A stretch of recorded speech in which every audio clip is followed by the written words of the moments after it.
Welcome friends to my review of the MAIWO 4-bay 3.5 inch SATA drive direct connect box. So this is an unboxing and review. So we're going to check out what this box has. So what I like about it offhand is that it has the 10 gigabit speed. Also, it has 4 separate switches on the back here to be able to turn off and on each drive individually. And you could daisy chain to the PC and use this one to connect another device, like another one of these guys, so you can connect multiple ones. So they kind of copied some Thunderbolt things, and you could also turn it on and off. And apparently these fans, they don't turn on until it gets pretty hot. So let's get this out of the box and see what it comes with. So this is the unit. Oh, it comes with a screwdriver too. Nice. So this is the unit. What I like about it is that it's nice and cute and small. And let's just pop this open. You know, this comes off. So it looks like these things just screw in pretty easily. That's the interfaces on the back. Okay, and that's another sled. So we have 2 separate sleds, making it pretty easy to connect these guys. So this is plastic. This outer shell is actually pretty nice and high quality. It is aluminum. So very interesting design. It has rubber feet on the bottom, so it's not going to slide on your desk. That's convenient, and the handling things, that's kind of cool too. And you could probably stack one on top of each other. So already off the first impressions, I am impressed with this aluminum chassis over here that usually you don't get with a lot of units. What I found, the reason why I'm making this review, is that a lot of units, they don't have the functionality of these multiple switches or the daisy chaining functionality. And it seems they're a lot more expensive. There was another unit I was looking at that was probably $270. Yes, it had 1 extra bay. However, I don't believe that extra bay was actually worth it for such an enclosure. You're probably not going to be using it all the time.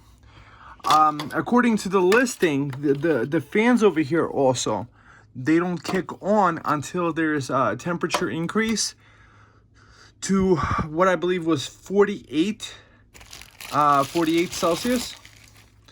So this is the power brick that you get, a switching power supply. It has a whole bunch of, it has UL's listing, UL certified, that's good. 7 watts, 84 amps. So, okay, so UL, so they're using a high quality power supply. Here's the cable, here's a USB A to C, and here's a USB C to C. So whichever device you have, they got you covered here. They have this little screwdriver, and it looks like a bunch of screws in this guy. I'm not gonna pop this open because it's not necessary to be popped open. Let's see what this little thing says here. So it looks like it was quality controlled in March or April. And what does it say here? Warranty. Okay. And so this is the unit. This is this sheet. Let's get this opened up. So one side is Chinese, one side is in English. Okay. So we have the indicators for the hard drive LEDs. So English, Espanol. Okay, so they have all different languages here, saying the same thing. So Deutsch. Where's even the English? Oh, maybe the English is on the other side, probably saying the same thing. Indonesian. Okay, so this looks like it's a brand that's designed for a whole bunch of things. Okay, connect the enclosure to USB-C connect it to the power, and do that. Okay, so what is the reason I bought this? Well, I have a whole bunch of different separate drives, let's say 8, 10 terabyte drives that I have like stuff backed up on. and I believe it would be more convenient to connect 4 drives all at once for them to show up on the computer, rather than having to connect each one individually with its own power brick. So you just have one power brick and you have one wire that would just connect them all. So let me get some drives in here and let's see how it works. Let's see some transfer speeds, and I'll give you my last thoughts, last ideas about what I think about it.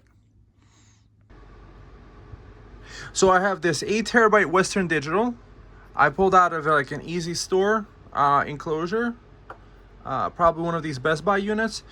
One thing to note here is that if you want to use 2.5-inch drives, those like smaller laptop drives, you're probably going to need to get one of those little caddies that converts the 2.5 to 3.5. So yeah, it just goes in like this, because the only places really to hold them down is on the sides, and there's no specific perforations for 2.5. So let me get this drive in there.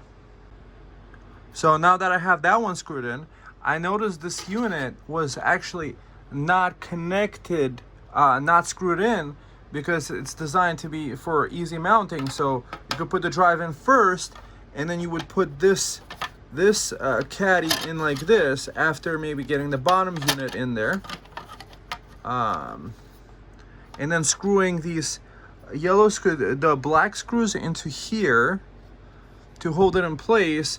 And it looks like in the end, to hold it within the enclosure, we're going to use these 6 screws on this side on the bottom to keep it in place.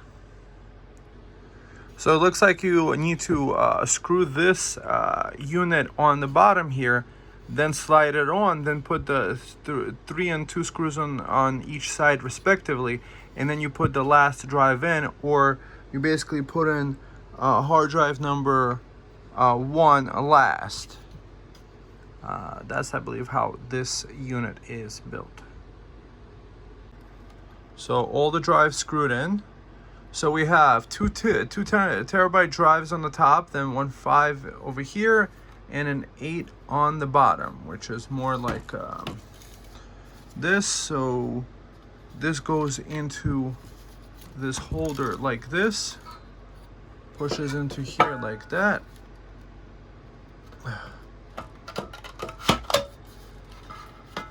So next step, we gotta test out this unit. Oh, and put the screws in on the bottom. These leftover screws. Oh, that looks nice. A very compact, beautiful unit.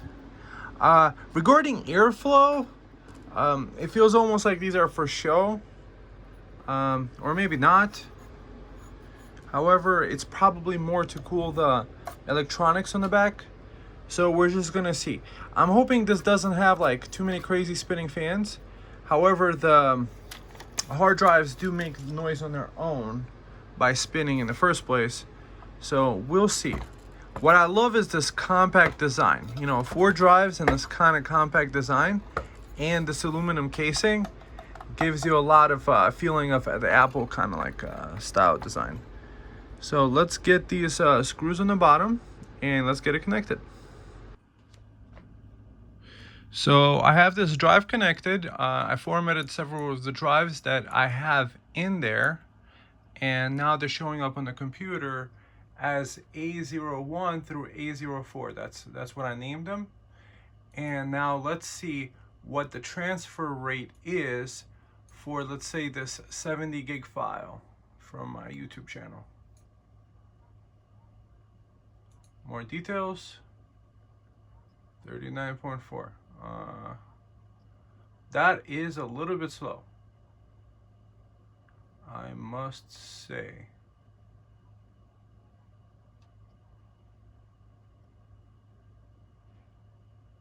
Now let's try if I flip over this USB cable, if it will work better. Perhaps maybe the D drive is an SSD drive, so that should be working faster. So we see to this one, it's going at that. Okay, let's see if we could do another one. Let's say a 29, how to protect yourself from EMF, and put that drive in there. Okay, we're talking about 40 megabytes a second throughput. That's pretty slow. I'll try a different port on the computer. Maybe it's that. Let's see. So disregard pretty much the previous video. It seems that it's that drive. I think it's the fault of that drive. Connecting with the original cable, the C to the A that comes in the box, I'm getting a steady 140 megabytes a second writing to one of the drives, one of the 8 terabyte drives that's installed in there. So overall, that's a good sign. And yeah, summarizing it up, what I'm liking about this unit is that it has individual switches, so you could turn off individual drives on and off. You could turn off the whole unit, which is also convenient, so you don't have to plug it and unplug it when you don't want to hear the noise. These fans, you don't really, you don't see them spinning at all. I think it would take the drives being used for a long time before it heats up to a certain degree to turn on the fans. And yeah, overall, I mean, it's having drives in there that, you know, makes noise, and it's actually not that bad. I like the connections. I like that you could connect an extra USB-C, so it's kind of like working like a hub. So it has an extra USB-C port to connect another device. So if you have another, let's say, hard drive or a USB-C drive, you could plug it in right there. So overall, I would say the build quality is nice. I like that it's on the feet, and yeah, it's doing what it's supposed to do. And yeah, those drives, the 2 drives that I have in there, the 2 10 terabyte drives, I pulled them out of a NAS, and perhaps maybe the file system is incorrect or whatever. I'm gonna have to look into that. However, the 2 other drives that were just regular NTFS formatted, we're getting the 140 megabytes a second right now, steady to the drive. It's working as it should. So, all right, guys, thumb up the video. This thing is linked below. I just figured I needed to make a review about this because there wasn't anybody else that had one.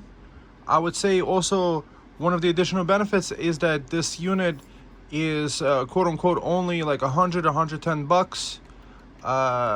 Maybe it's like 110 with 20% off. I think I bought this one for like 90. There was like a discount at the moment. Really overall nice. You know, you could see these enclosures actually going for a pretty high amount for some reason, and this company, perhaps maybe it's trying to get into the market, or hopefully it makes enough money to stay on selling. And yeah, having this metal chassis over here, that is really nice. I'm loving it. It's reminiscent of those Mac towers a little bit, the old school ones, the power towers, whatever they were called. Overall, I would say excellent for the build quality, for having, you know, the place to do it. It's linked below. It's an Amazon affiliate link, so it doesn't cost you anything. However, I would get a kickback if you did buy it.